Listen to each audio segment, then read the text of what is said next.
Thiruvananthapuram കിളിമാനൂരിൽ POCSO കേസിൽ അധ്യാപകൻ അറസ്റ്റിൽ. അധ്യാപകനായ എൻ ശാലുവാണ് പിടിയിലായത്. 8ാം ക്ലാസ് വിദ്യാർത്ഥിനിക്ക് മുന്നിൽ വീഡിയോ കോളിലൂടെ നഗ്നത പ്രദർശിപ്പിച്ചെന്ന കേസിലാണ് അറസ്റ്റ്. സ്കൂൾ അധികൃതർ അധ്യാപകനെ സംരക്ഷിക്കാൻ ശ്രമിച്ചെന്ന് മാതാവ് ആരോപിച്ചു. എൻ്റെ മോക്ക് പുള്ളിക്കാരൻ മോശം ചാറ്റ് ചെയ്യുകയും മോശമായിട്ട് വീഡിയോ കോളും കാര്യങ്ങളൊക്കെ വിളിക്കുകയും അതേ തുടർന്ന് ഞാൻ സ്കൂളിൽ ചെന്നിട്ട് കംപ്ലൈൻറ്റ് കൊടുത്തിട്ടുണ്ടായിരുന്നു. കംപ്ലൈൻറ്റ് കൊണ്ടെടുത്തപ്പോഴത്തേക്ക് അവർ ആ കംപ്ലൈൻറ്റ് സ്വീകരിക്കാൻ തന്നെ ആദ്യം വില്ലിങ് അല്ലായിരുന്നു. ഈ പരാതികളൊക്കെ വരുമ്പോഴത്തേക്ക് സ്കൂൾ അധികൃതർ രഹസ്യമായി വെക്കുകയാണ് ചെയ്യുന്നത്. കൗൺസിലിങ്ങിന് കൊണ്ടുപോയപ്പോഴും മോള് കാര്യങ്ങളൊക്കെ പറയുന്നത്, സാർ നിരന്തരം ഉപദ്രവിക്കുന്നു, ടോർച്ചർ ചെയ്യുന്നുള്ള കാര്യങ്ങളൊക്കെ പറഞ്ഞത്. നൈറ്റ് 12:30, 1, 2 മണിക്കൊക്കെയാണ് വീഡിയോ കോളും കാര്യങ്ങളൊക്കെ വിളിച്ചിരിക്കുന്നത്. ഒക്കെ പറയുന്നതെന്ന് പറഞ്ഞാൽ പുള്ളിക്കാരൻ നല്ലതാണ്, മോളാണ് മോശക്കാരി എന്നുള്ള രീതിയിലാണ് പറയുന്നത്. PTA പ്രസിഡന്റ് PT അംഗങ്ങളെ വിളിച്ചു കൂട്ടുകയും മോളുടെ പേര്, ഐഡന്റിറ്റി കാര്യങ്ങൾ, ഫാദറിന്റെ പേര് ഉള്ള കാര്യങ്ങളെല്ലാം, കുട്ടിയുടെ ഡീറ്റെയിൽസും കാര്യങ്ങളൊക്കെ പുറത്ത് പറയും. ഇപ്പം പാരന്റ്സിന് നമുക്ക് പുറത്തിറങ്ങാൻ വയ്യാത്ത അവസ്ഥയിലായിരിക്കുകയാണ്. PTA നാണം കെടുത്തി അങ്ങനെ ഒരുപാട് ഇതിൽ ഞങ്ങളടുത്തും പരാതി ഒതുക്കി തീർക്കണം എന്ന രീതിയിൽ ഒരുപാട് പേര് സംസാരിക്കുക എടുക്കുകയൊക്കെ ഉണ്ടായിട്ടുണ്ടായിരുന്നു. മനീഷ് മഹിപാൽ ചേരുന്നുണ്ട് ഇപ്പോൾ തിരുവനന്തപുരത്ത് നിന്ന്. മനീഷ്, എന്തൊക്കെയാണ് വിവരങ്ങൾ? തലസ്ഥാന ജില്ലയിലെ കിളിമാനൂരിലെ ഒരു സ്കൂളിൽ നിന്നാണ് വളരെ ഗൗരവമേറിയ ഒരു വാർത്ത പുറത്തു വരുന്നത്. ഇത് പോക്സോ കേസായതുകൊണ്ട് തന്നെ ആ സ്കൂളിൻ്റെ വിശദാംശങ്ങൾ നമുക്ക് പരസ്യപ്പെടുത്താൻ, വ്യക്തമാക്കാൻ കഴിയുകയില്ല.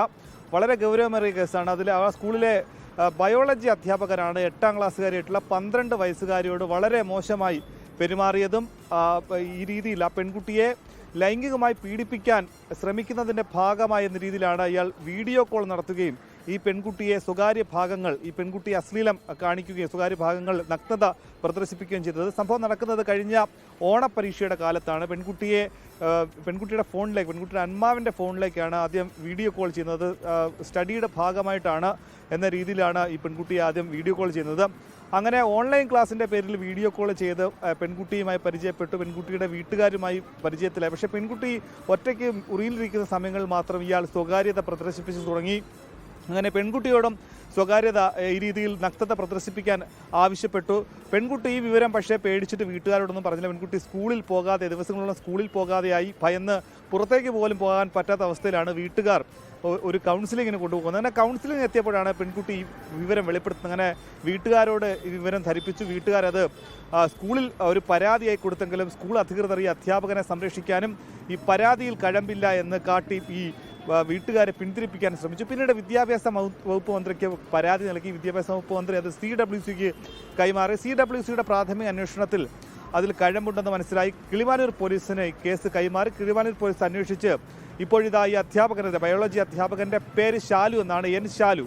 ഇയാൾക്കെതിരെ കേസെടുത്തിട്ടുണ്ട്. 12 വയസ്സുകാരിയെ പീഡിപ്പിക്കാൻ ശ്രമിച്ചു, ഒപ്പം തന്നെ സ്വകാര്യ ഭാഗങ്ങൾ നഗ്നത പ്രദർശിപ്പിച്ചു എന്ന പോക്സോ വകുപ്പ് പ്രകാരം ഇയാൾക്കെതിരെ കേസെടുത്ത് ഇയാളെ അറസ്റ്റ് ചെയ്തിട്ടുണ്ട്. ഇയാൾക്കെതിരെ ഇപ്പോൾ വകുപ്പുതല, അതായത് വിദ്യാഭ്യാസ വകുപ്പ് ഇയാളെ സസ്പെൻഷൻ കൂടി ചെയ്തിട്ടുണ്ട്. എന്നാലും ഗൗരവമേറിയൊരു വാർത്തയാണ് തലസ്ഥാനത്തു നിന്നും പുറത്തു വന്നിട്ടുള്ളത്.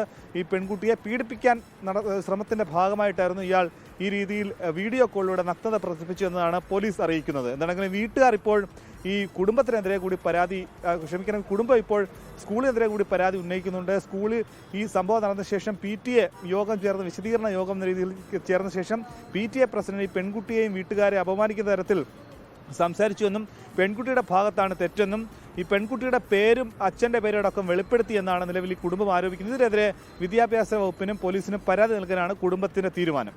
മനീഷ് മഹിപാലാണ് വിവരങ്ങൾ നൽകിയത്. ലോകത്തെവിടെയായാലും ഏത് സമയത്തും 24 വാർത്തകളും ഓഗ്മെന്റഡ് റിയാലിറ്റി പാക്കേജുകളും എക്സ്പ്ലെയിനറുകളും വിശദമായി കാണാൻ ഞങ്ങളുടെ YouTube ചാനൽ നിങ്ങൾക്ക് സബ്സ്ക്രൈബ് ചെയ്യാം.